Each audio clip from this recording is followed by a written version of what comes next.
The lighthouse stood defiant against the raging storm, its beam cutting through darkness like a knife.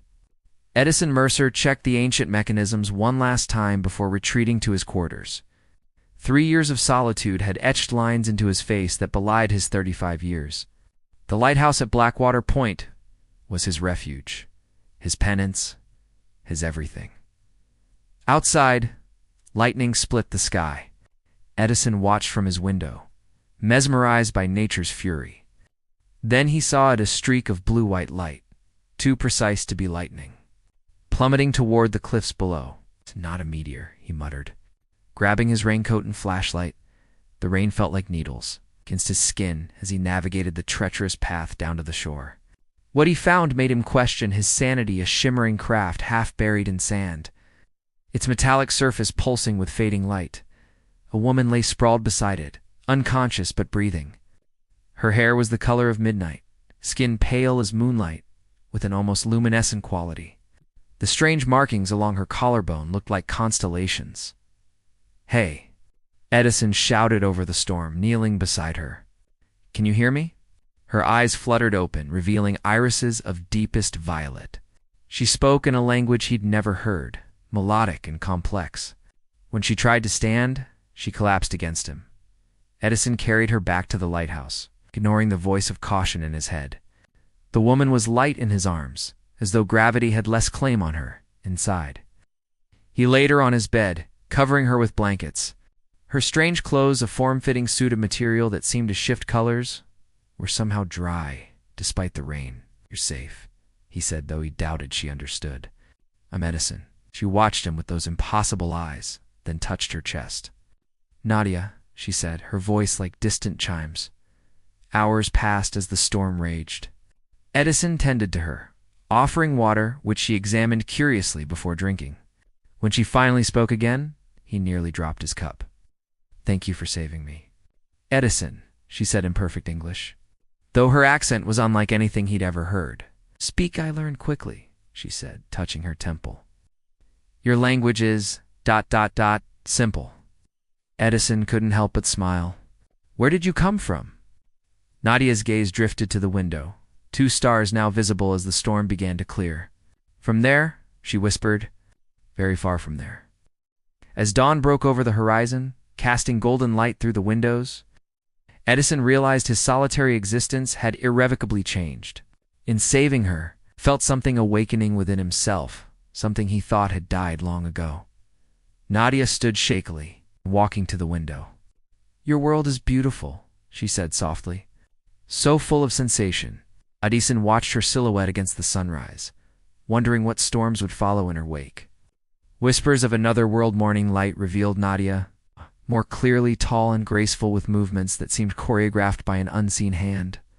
The markings Edison had noticed weren't tattoos, but natural patterns in her skin that shimmered when she moved. "My vessel is damaged," she explained, sipping the tea Edison had prepared. "The navigation system failed during orbital approach." "Orbital approach," Edison repeated, the reality of her origin finally sinking in. "You're not from Earth." Nadia's lips curved into a smile. "My people call themselves the Vastery. We've observed your planet for centuries." Edison ran a hand through his disheveled hair. "Why reveal yourself now?" "It wasn't intentional," she said, touching a small device at her wrist. "I was collecting atmospheric samples when my ship malfunctioned. I wasn't supposed to make contact." Over the next days, Edison showed Nadia his world, while she told him of hers, a planet orbiting a distant star, where technology and spirituality had evolved as one. The Vastari were explorers, studying life throughout the galaxy. "We feel everything more intensely," she explained one evening as they walked along the shore. "It's why we limit our time on other worlds. The sensations can be ... overwhelming." Edison watched her face as she closed her eyes, feeling the ocean breeze. "What's overwhelming about this moment?" "Your sun on my skin, the salt air, the sound of waves." Her violet eyes opened, finding his. "Your heartbeat." Edison felt heat rise to his face. "You can hear that." "Feel it," she corrected, placing her hand near his chest without touching it. "Like ripples in water." That night, Edison revealed his own story, how he had once been a renowned marine biologist until a research expedition went catastrophically wrong. 3 colleagues, dead. Edison, the sole survivor, retreated to the lighthouse, away from questions and accusations. "You blame yourself," Nadia observed, sitting across from him by the fireplace. "I was in charge," he said simply. Nadia moved beside him, her presence warming him more than the fire. "My people believe each life leaves echoes in the universe. Your friend's echoes continue, Edison. As will yours, as will mine." When her hand found his, the contact sent electricity through him. Her touch was cool, gentle. "I shouldn't be here," she whispered. "Contact between our worlds isn't permitted. But I find myself reluctant to leave." Edison turned to her, understanding the dangerous territory they were entering. "How long until your people come looking?" "They already are," she said, her expression darkening.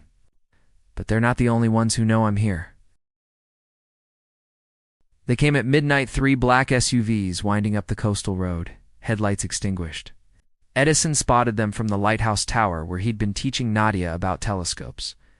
"Government," he whispered, recognizing the precision of their movement. "How did they find you?" "The crash generated energy signatures they can track," Nadia said, suddenly urgent.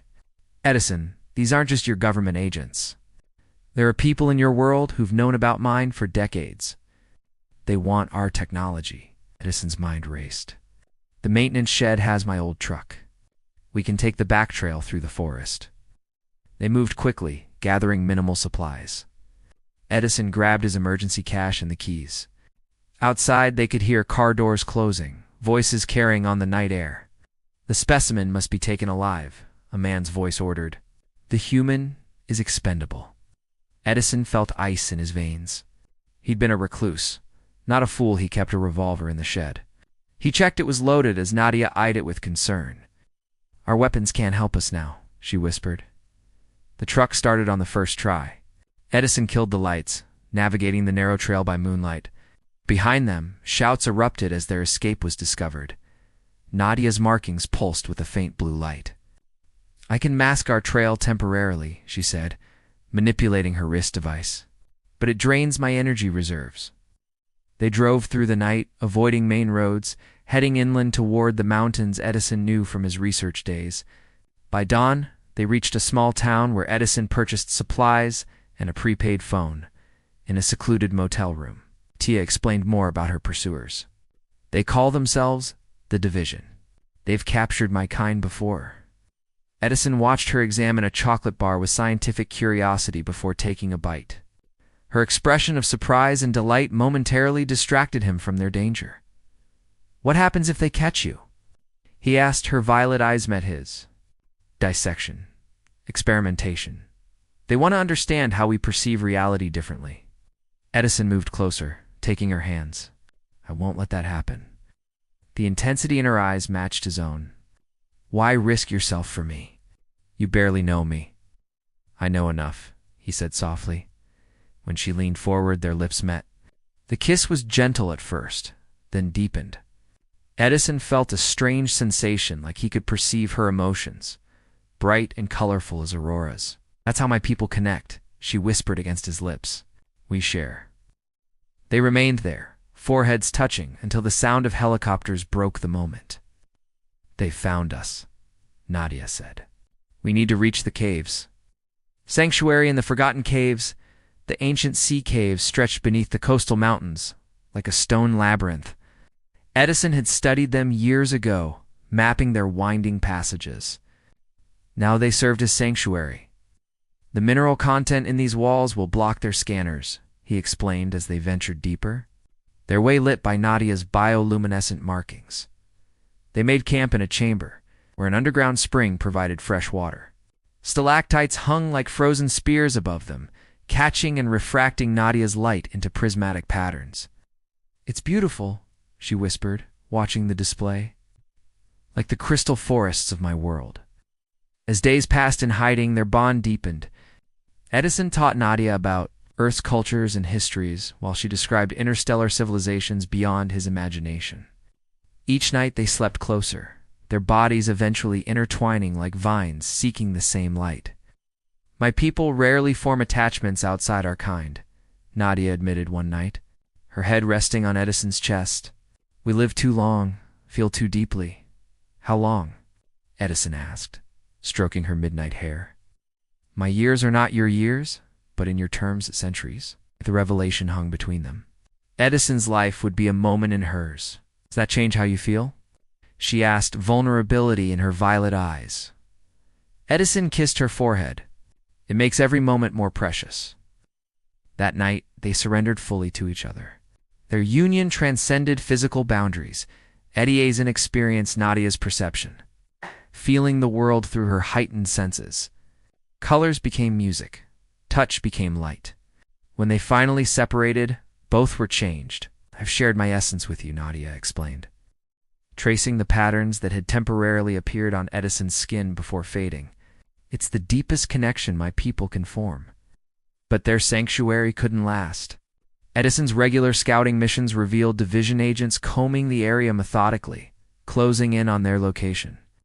We can't stay, Edison said, returning from reconnaissance. They're using ground-penetrating radar now. Nadia's expression was resolute. I've been repairing my emergency beacon. Tonight I can activate it to call your people. She nodded. They can extract us, take us somewhere safe. Us? Edison questioned. Would they take me too? Nadia's eyes shimmered with emotion. I would ask it of them. But Edison, leaving with me, means never returning to Earth. Edison looked at the cave that had sheltered them, thinking of the lighthouse that had been his refuge. What was he leaving behind? Solitude, guilt, a half-lived life. Whatever comes next, he said, taking her hands, we face it together. The beacon pulsed with rhythmic blue light, sending its signal into the night sky. Edison and Nadia waited on a mountain ledge overlooking the vast ocean, division vehicles visible in the distance converging on their position. How long? Edison asked, counting the approaching headlights. Minutes, perhaps, Nadia replied, her markings glowing brighter with anticipation. My people value precision. Edison held her close, savoring what might be their last moments on Earth. The stars above seemed to beckon now. No longer distant lights, but potential homes. Are you certain? Nadia asked. Leaving everything behind, I left everything behind years ago, Edison said. You gave it back to me. The division agents were close now. Flashlight beams swept the lower slopes of the mountain. Edison checked his revolver 6 rounds against an army. A futile gesture. But he would protect Nadia until the end. The first agents appeared on the trail below when the air above them shimmered. A vessel materialized not with the dramatic flair of science fiction, but with subtle elegance, like mist condensing into form. It hovered silently, a craft similar to Nadia's, but larger. Its surface rippling with colors that reminded Edison of deep-sea creatures. A beam of light enveloped them as division agents opened fire. The bullets seemed to slow and stop within the light, hanging suspended like insects in amber. Tempest Field, Nadia explained, taking Edison's hand. Are you ready? He looked back one last time at the world he'd known, the ocean, the distant lighthouse, the land that had born and raised him. Then he turned to Nadia, to her violet eyes, and the promise they held. I'm ready. The ascent was gentle, the transition seamless. Inside the vessel, 3 beings greeted them, similar to Nadia in form, but with variations in their luminescent patterns. They spoke in musical tones, expressions shifting from surprise to understanding as Nadia explained. One approached Edison, studying him with ancient eyes.